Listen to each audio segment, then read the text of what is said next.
مين عم بيقلدك انت؟ شو برو، انا جاي من تركيا.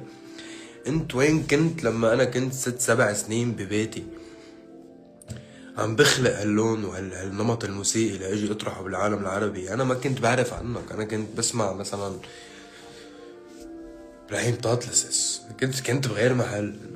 ما ناطر انت شو بتلبس، او ما ناطر ان حدا شو بيلبس. فهمت شو قصدي؟ انا مش مهتم بحدا، لهيك انا ما برد، ما بحكي بهالامور. يعني انا كل يوم بتنزل بمعدل من سنتين كل يوم 3 مقابلات بتحكي عن الشام. انا ما برد على حدا، وبده يطلع الكاتب الفلاني يتفلسف على انه هو الكاتب الخارق الحارق المتفرج المتفجر اللا لا لا يلي هو بده يقيم كلماتي. طب انا وحياة الله احنا عم نساير بخبرية انه احنا عم نفهم ولا ما عم نفهم، لانه انا فاهم انه انا مستفز لدرجة انه انت خي ما عم نعرف نحاربه لهذا الولد. احنا ما عم نعرف شو نعمل معه، يلعن عرضه من لولد. من ايش نقول كلماته مو مفهومه بيسلخنا غنية 100 مليون.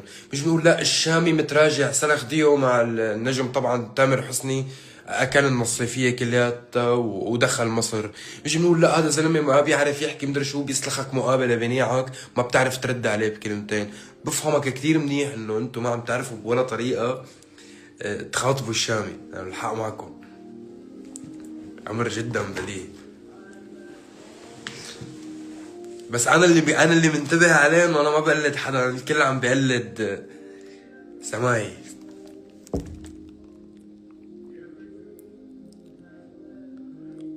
فهي شو هلا انا بعرف بعض الجهات يلي عم بتديرها لبعض الصفحات الاعلاميه، لانه الحمد لله رب العالمين نحن عندنا الاعلام بحقه ليرتين ونص، بعضهم طبعا والنعم من كثير من الاعلام والصحافه، ولكن بعضهم هيك ليرتين ونص بينشروا وببلشوا بقى يكبوا ويضربوا لك بالتصنيف لانه في شركة معينة كبت ملايين لكون معه، ما عم تعرف انا اكون معه. مش حكون معه، مش حكون.